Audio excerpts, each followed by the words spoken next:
Hello and welcome to part 2 of top-down mixing using Slate plugins. This is Tony Long of TL Audio Mixing and Mastering. In case you didn't catch part 1, definitely go back and check that out just so you can get caught up on what we're doing. We worked on the master bus last. This time around we're going to be working with the group buses. So we're just going to dive right in. Right over here, these yellow aux tracks over here, these are all of my sub buses, my group buses. I like to call them subs. So if for the rest of the tutorial you hear subs, this is what I'm talking about. And essentially what I've done is I've routed all of my drums to one aux track, all my bass to a bass aux track, and so forth, just to kind of be able to process everything together. And keeping with the same theme of what we did with the master bus. Essentially, you're trying to, with top-down mixing, you're trying to affect as much of the signal as possible from the top down. A good way to think of it is trickle down mixing. So essentially, starting from the master bus, you treat the master bus to kind of just gently push the track where it needs to go.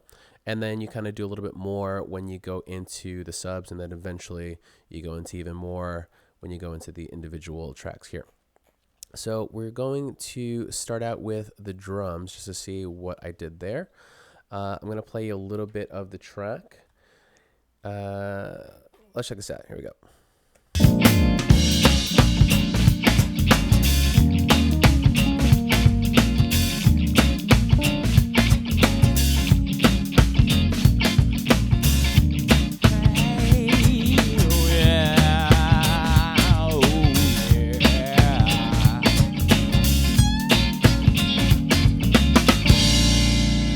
So, recorded very well here.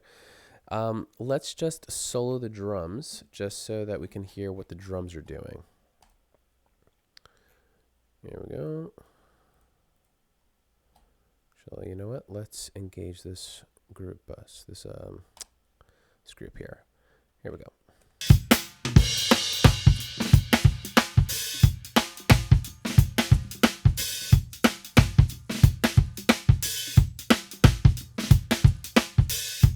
So the drums are sounding nice and punchy, all right? Which is what I was going for with these plugins. So let's see what I did. I used the FGN, which is Neve's emulation of a Neve EQ, going into the custom series lift, and then going into the FG bomber. Let's just turn these two guys off, and we're going to just focus on the FGN right now.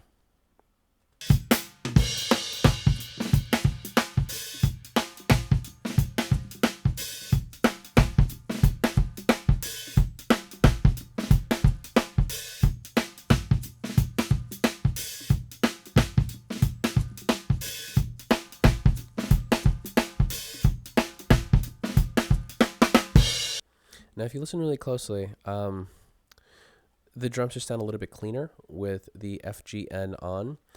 Some of the things that I did cut out under 80. Now, I mean, this is not going to, just completely chop everything out under 80.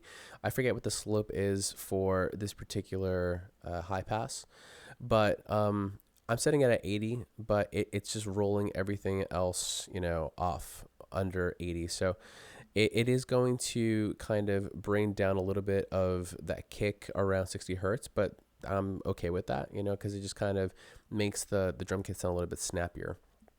I also did a little bit of a boost around 177. I did about 3 dB. 177 is kind of where you get a little bit of the body of the snare, and also a little bit of body for the toms. So I just kind of gave it a little bit of a push there. I took away 518. I took away about 3 dB. 518, that's just where you're going to find a lot of the room tone. So especially if the room where the drums were recorded in, if they didn't sound great, or maybe it wasn't the most ideal room, you want to try to kind of get rid of a little bit of that just to kind of expose what you did like from your recording. So taking away from the 500 area, like between 400 to 600, really 400 to 600 hertz, you're going to be leaving behind, after you've attenuated that range, you're going to be leaving behind the good stuff. You're going to be leaving behind the low end, and also just like the mid frequencies that you're going to want. So that's where that dip is coming in. Didn't do anything over here, and I just kind of give it a little bit of a lift up on top. Now, something that that you're gonna see me do a lot, I tend to do my boosts and my cuts by around 3 dB. Usually because that's around, well, like it's a good amount to kind of be able to tell a difference. So, like the human ear actually can pick up a difference when it's around 3 dB. So you're gonna see me do that a lot. Let's listen to one more time.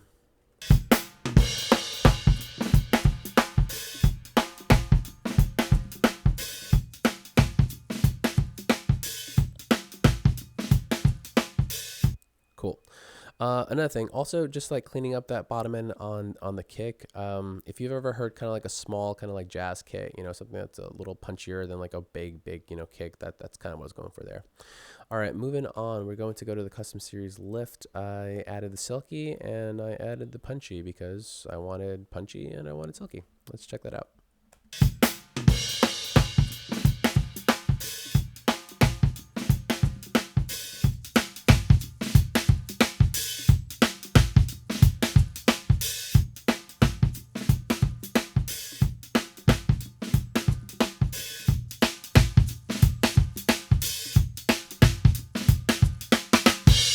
So just kind of livens up the drum kit.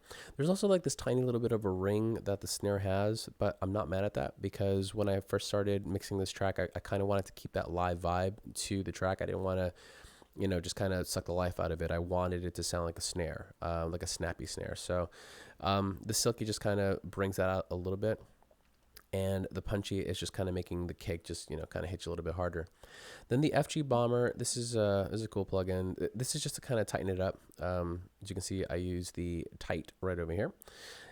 With this particular plugin, you kind of want to get the meter over here, like the needle, to just kind of land around this little grenade over here consistently. If you can do that, then apparently you're using it the right way. So let's just see what this is doing here.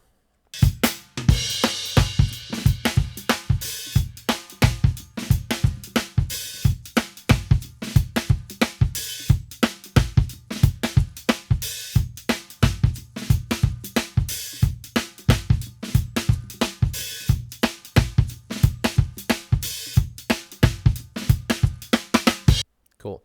So it almost kind of like separates the snare from the kick just a tiny little bit more, which is kind of cool. Kind of cleans it up a little bit. So I did add a deesser over here to the drum kit. All right. This deesser, the only thing that it's doing, it's just taming the very, very top end of the drums. So when you put a deesser on, let's say like your overheads, right? Or just, like in this case on the full kit, what I'm trying to do is I'm trying to kind of tame the cymbals a bit. So sometimes the cymbals will ring out a little bit too long, and what ends up happening is you get a little bit of bleed over everything else. So when you do this, it kind of just allows the other instruments to shine a little bit better without being overshadowed by what the cymbals are doing. So if I take this away, you'll see what I'm talking about.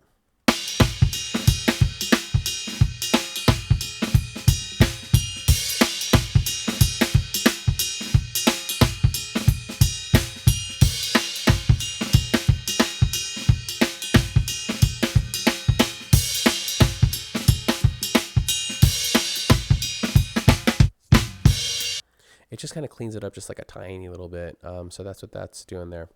So moving on, we're going to go to the bass guitar. Let's solo this right here, and we're going to solo the bass. Let's see what's going on there.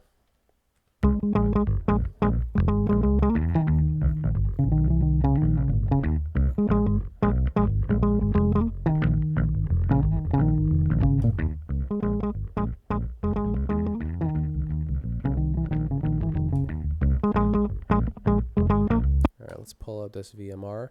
So I've got the virtual channel. It's kind of cranked up a little bit.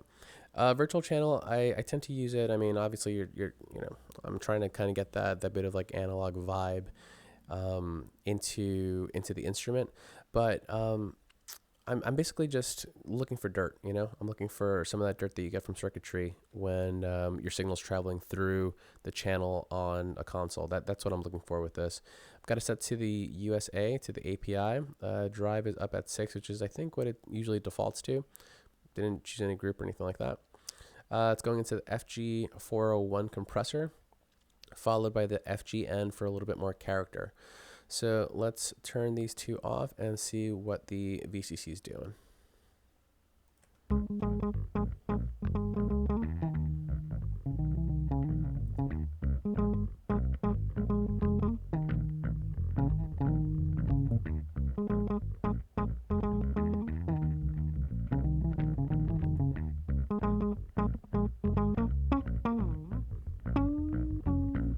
It kind of just makes the low end, just the bottom end of the bass, just a little tiny bit more present. It just kind of brings a little bit of life into it.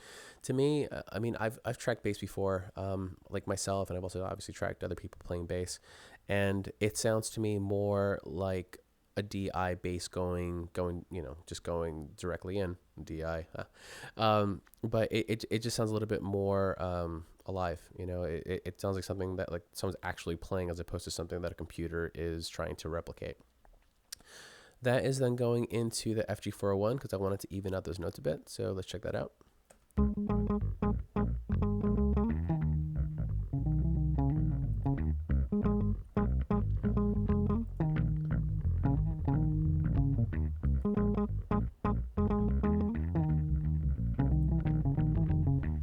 It's just kind of like bringing down a little bit of those notes that are kind of poking out a little bit, which bass tends to do a lot because it's very dynamic.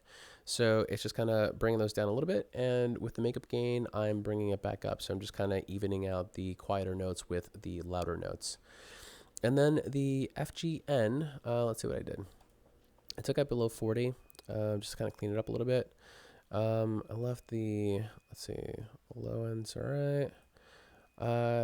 Took out about 1.5 at around 680, and then I boosted around 3.5. Okay, so around like 3,500 hertz. The reason for this right over here is this is, you know, like I found a little bit more of that kind of like finger noise on the bass. So like you can almost envision the fingers actually picking on the strings. So let's listen to that.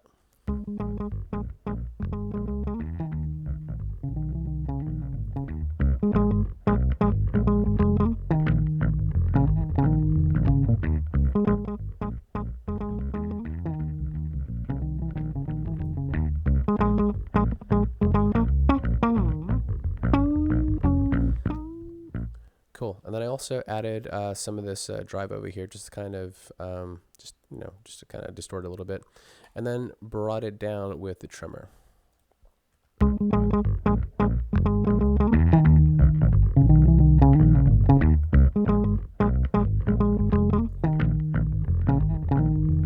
Cool. So let's just listen to the bass and the drums together. Just want to check that out.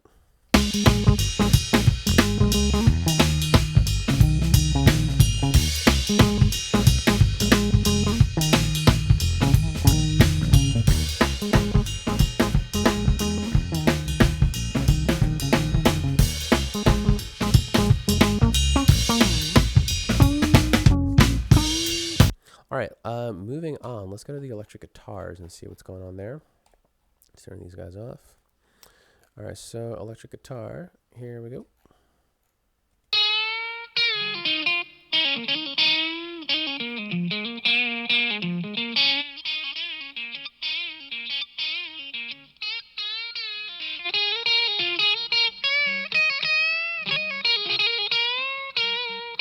Cool. I just kind of wanted to make it sound, you know, alive.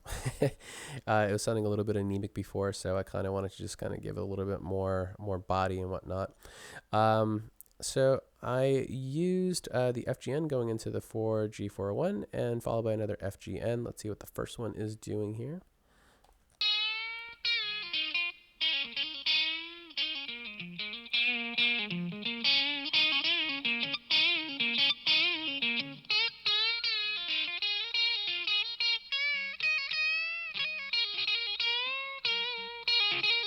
So let's see, I cut out everything below 145. Again, there's a slope, so it's not all gone, but just kind of clean that up a bit.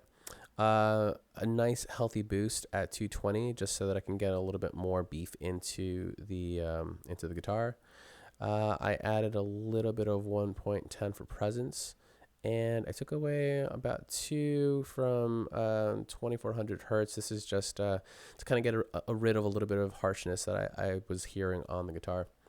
For the compressor, I just used one of the settings that comes with this compressor. I thought it sounded pretty good, so check this out.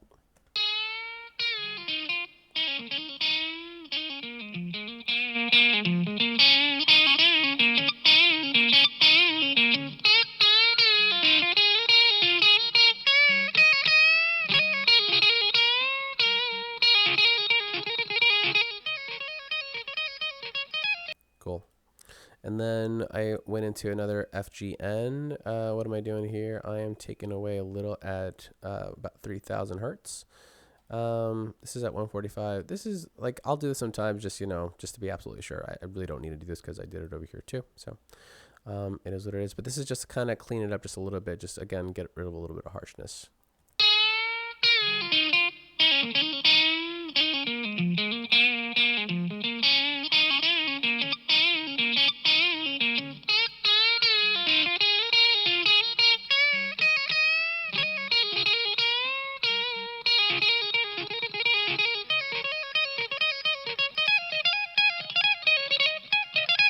Nice. From there, let's go to the acoustic guitar. So, like, Chris likes to play a lot of acoustic guitar on his tracks. Again, I don't know if I mentioned this earlier, but this track, it's called Deja Vu. It's by a band called Stone Insomniac. And Chris, I'm pretty sure, played the acoustic guitar. Dave Abraham played keys, and Brian Albright played electric guitar. So shout out to those guys. Those guys are pretty awesome. So the acoustic guitar, it's kind of an important instrument to Chris because he likes that kind of earthy vibe. So let's see what I did with this here.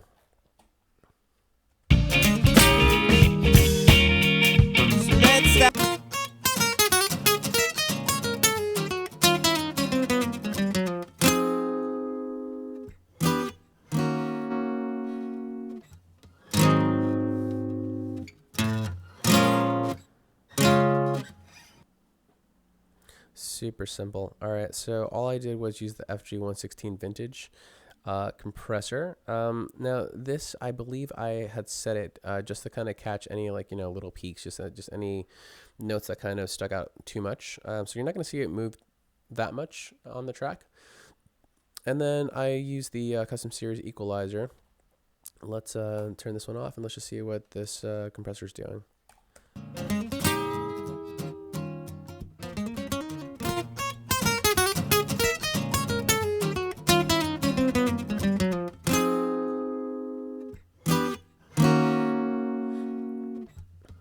Just kind of makes it come alive. I like that. And then with the equalizer, I took away everything under 236. Around 200, I kind of gave it a little bit of a boost just so I can get a little bit more body out of the acoustic. I gave it a little bit of 4K so I can get some string noise, and I gave it some top end at 12K. Let's check that out.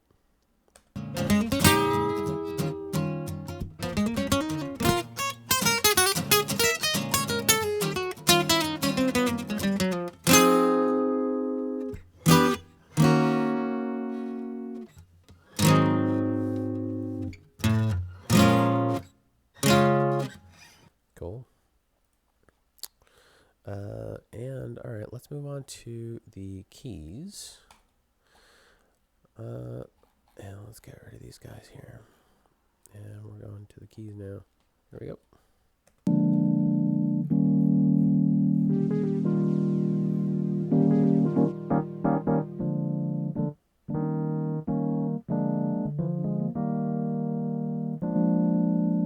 So for the keys, kind of like the electric guitar, I found it to be a little bit anemic. And that's not saying anything about the performance. Performance is great. Performance on this track is great all around. But that doesn't mean that the recorded sound, doesn't need a little bit more beef. So on the keys, I took the virtual channel and I just cranked it up. I cranked up the input just to kind of get, again, some circuitry in there, some circuit sound. Still sticking to the API. I'm pretty sure I used the API throughout this entire track, so that's kind of like my default for this track. So let's just hear what that is doing on its own.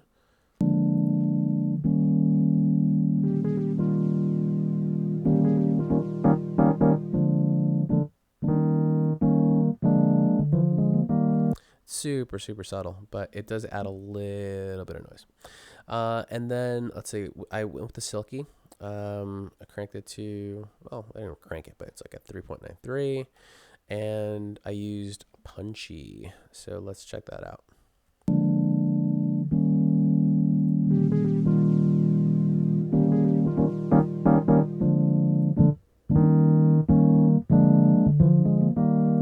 Just kind of brings it out a little bit, just kind of like helps it poke out a little bit more in the mix.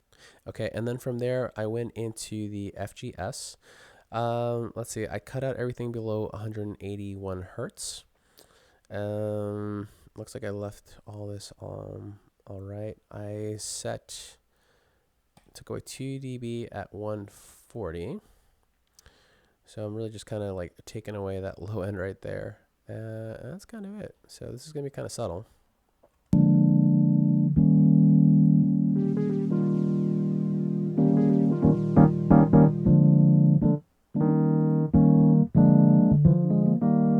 Just to kind of clean it up a little bit.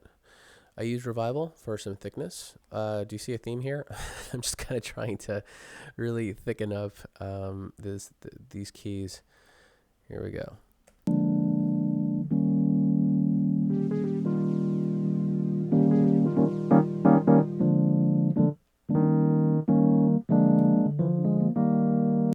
So yeah, like the name of the game with these keys is to thicken it up, but without, distorting the bottom end. And let's see, I added about 5 dB at around 220. And I also cranked it. 10 dB at 7,000 hertz. For keys, also for strings, I think it's totally fine to really crank up the high end, just to kind of like let it poke out a little bit and kind of give the overall track a little bit of just air. Let's see what's going on there.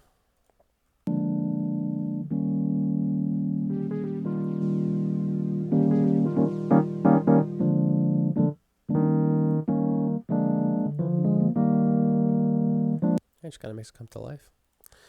All right, so that's what I did with the keys. Let's unsolo those. And we're going to go to this whistle. The whistle only happens one time in the track. It happens over like this one vocal part. It's super cool. I like it. I like it a lot. I like what's going on there. And also, it came with a reverb track. Now, some of the other tracks came with reverb tracks as well. I think the acoustic guitar came with a reverb track, and so did the electric guitar. Usually I don't use them just because I like to use my own reverb and kind of like, be able to do what I want to do with it.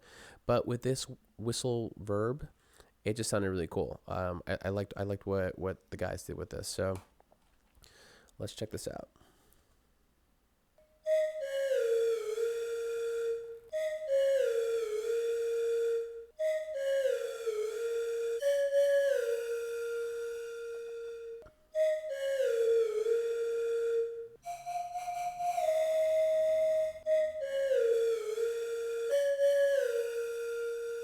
So for the whistle, I basically just cleaned up the whole bottom end. I took everything up to 500 hertz, and I added a little bit of top. I added about 4 dB at 12K.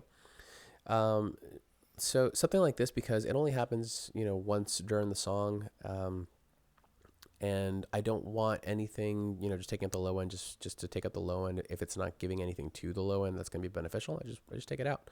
So one more time.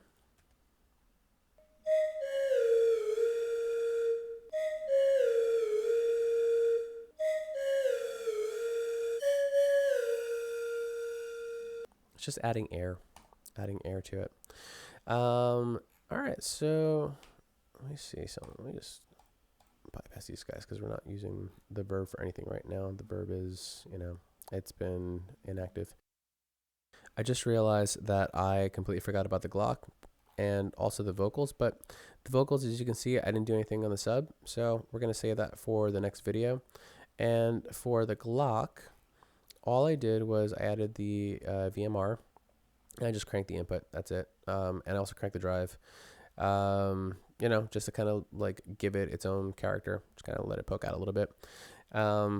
The Glock really didn't need much, and this is one of those things where it only happens a couple times in the song, and I don't mind if there's any low end because, there really isn't. It's all high. All right, so let's listen to what we got as a whole, and let's see, we'll just listen around here. Revolution's here. Oh, it is here.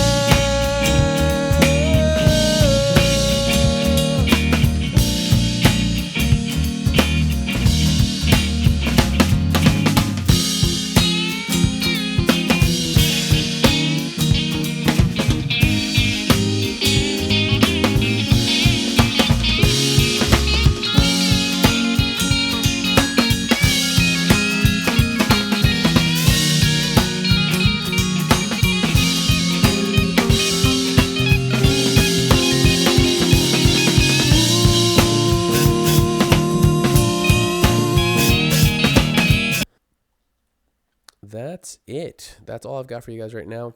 I'm going to put out part 3 of this 3-part series next week. So be sure to subscribe to the channel so that you can get a notification on that. If you like what you've learned today, or if you did learn something, I don't know if you did learn anything, but hopefully you did. Please just leave me a comment. Definitely hit that thumbs up button. And I want to hear from you guys. Just let me know what you think of these videos, if they're helping you. There will be more in the future. So again, just be sure to subscribe, and I will catch you next time. Later.